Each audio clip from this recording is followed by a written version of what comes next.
Takalar, karena Makassar sudah jadi kawasan pelabuhan. Nah, ada sedikit di Tanjung Merdeka, Tanjung Bayang, Ya. dengan di sebelah selatan Trans. Tetapi kan masyarakat Makassar ini juga jenuh kalau terlalu dekat. Dia butuh perjalanan yang agak panjang, tetapi tidak juga terlalu jauh. Nah, Takalar lah tempatnya. Karena berbatasan dengan Makassar, makanya Galesong itu ribuan orang setiap weekend, mulai dari Jumat sampai dengan Minggu itu luar biasa pengunjung domestik dari Makassar ke Kabupaten Takalar untuk menikmati kawasan wisata pantai yang ada di sepanjang Galesong. Nah, itu potensi di pariwisata ya. Kemudian kami juga punya dataran tinggi di Komara Pegunungan yang sekarang jadi bendungan di sana. Nah, di sana ada taman berburu rusa. Jadi kalau mau tembak rusa ada lahannya di Kabupaten Takalar. Dan di Mangarabombang di wilayah selatan ini sekarang ditetapkan sebagai proyek strategis nasional kawasan industri Laikang. Jadi ada investasi dari kawasan berikat Nusantara. Kalau di Jakarta itu di Marunda. Nah, ini di Kecamatan Mangarabombang itu ada satu lokasi namanya Desa Laikang yang sebentar lagi kita akan tetapkan menjadi Kecamatan Laikang karena di sana adalah kecamatan kawasan industri. Di sana jadi potensi Takalar ini besar-besar. Di sana di Laikang itu ada apa di situ, Pak Sekda? Kebetulan di sana kami ada lahan luas program transmigrasi dulunya. Tapi karena sudah tidak terpakai, makanya itu dimanfaatkan untuk pengembangan kawasan industri. Karena kawasan industri di Makassar mungkin lokasinya sudah padat, bergeser ke Goa sebagian, Maros sebagian, akhirnya kawasan berikat Nusantara Jakarta itu memilih Laikang sebagai pusat kawasan industri. Nah, di sana nanti itu investasinya 42 triliun. Kalau ya, jadi nilainya menyerap tenaga minimal 20.000 tenaga. Jadi memang ini sangat menguntungkan Kabupaten Takalar. Kami bisa bayangkan Takalar ini adalah Bekasi kedua nanti. Jadi selain penyangga Kota Makassar berbatasan langsung, pariwisatanya diminati oleh penduduk kota, kemudian kawasan industrinya juga besar. Jadi insya Allah ini nanti akan membuat multiplier efek yang cukup besar. Yang merasakan multiplier efeknya itu adalah warga Takalar sendiri. Estimasinya Seperti kapan itu, Pak Sekda? Estimasinya, kalau misalnya menurut anca-ancanya Pak Sekda, Laikang itu jadi kecamatan kira-kira berapa tahun ke depan lagi? Sudah jadi kecamatan, kita sudah tetapkan perdanya. Berarti tinggal peresmian kawasannya itu aja nanti yang akan segera dilakukan ya? Nah, ini masih tahap kepembebasan tanah.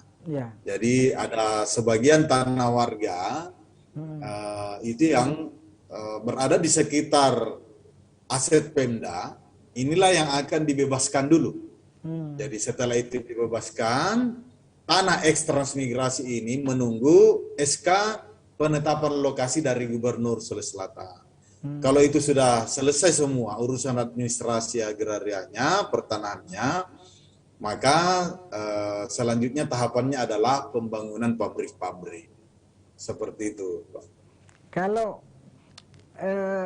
ancang-ancang Pak Sekda Sindang dan pemerintah kabupaten, pabrik-pabrik apa saja nanti ada di situ Pak Sekda? Kira-kira?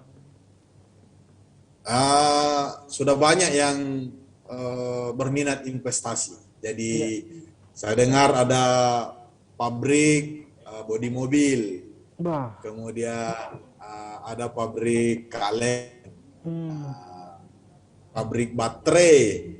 Jadi sudah banyak, itu beberapa yang menyatakan minat. Jadi kawasan berikat itu, di mana mereka berinvestasi, ngikut semua perusahaan-perusahaan asing masuk ke kawasan berikat. Memang namanya kawasan berikat ya? Kawasan berikat? Ya, jadi itu adalah BUMN, salah satu BUMN, Badan Usaha Milik Negara, Kawasan Berikat Nusantara, KBN, yang kebetulan itu dipimpin oleh mantan Direktur Tona saat dulu, Pak Sattar Taba, tapi sudah pensiun juga, sudah terjadi pergantian. Oke. Duh, dan ini kan dekat sekali dengan Makassar, dekat dengan laut, jadi apa mobilisasi dari antar pulaunya juga akan semakin cepat nanti langsung dari Takalar. Dan kalau kita lihat sejarahnya, lagi-lagi kalau kita baca sejarah di sana kan justru pelabuhan terbesar sebenarnya dari zaman dulu kan justru sebenarnya ada di sana, di Galesong itu, Pak Sekda. Ya, benar. Ya. Jadi Takalar dulu itu maju, Pak. Ya. Kami dulu zaman Belanda sudah memiliki kereta api. Betul. Takalar Makassar. Ya. Nah, kemudian Galesong itu adalah wilayah armada lautnya Kerajaan Goa dulunya. Ya, jadi betul. anak Sultan Hasanuddin yang dikenal dengan nama Imam Nindori. Nah, itulah yang berjuang ke Jawa membantu Trunojoyo. Nah, sampai tersohor pasukan lautnya. Jadi memang Galesong itu dari dulu adalah wilayah laut pesisir pantai, kekuatan armada lautnya Kerajaan Goa. Begitu ceritanya. Ya, siap. Oke, terima kasih banyak Pak Sekda. Satu lagi, tinggal kami berharap Pak Sekda mewakili pemerintah Kabupaten Takalar menyampaikan selamat ulang tahun Sulawesi Selatan yang ke-352. Insya Allah bulan ini kita sebenarnya sudah memasuki bulan-bulan ulang tahun Sulawesi Selatan. Cuma puncaknya nanti pada tanggal 19 Oktober 2021. Jadi ini tahun ulang tahun Sulawesi Selatan yang ke-352. Ya. Silakan Pak Sekda. Ya, terima kasih. Kami dari pemerintah Kabupaten Takalar mengucapkan selamat milad ke-352 Provinsi Sulawesi Selatan. Semoga Provinsi Sulawesi Selatan yang hadir lebih melayani, lebih inovatif, dan lebih berkarakter. Jaya Sulawesi Selatan ke-352. Ya, terima kasih. Jaya Sulawesi Selatan ke-352.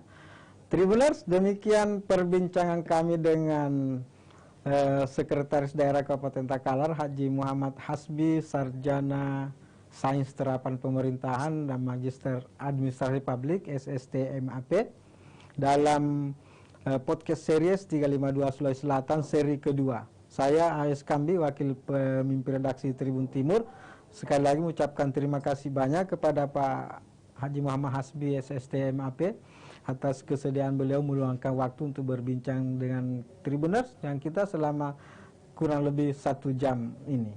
Dan kita akan berjumpa kembali dalam podcast series 352 Sulsel seri ketiga berikutnya. Demikian billahi taufiq wal hidayah. Assalamualaikum warahmatullahi wabarakatuh. Waalaikumsalam warahmatullahi wabarakatuh.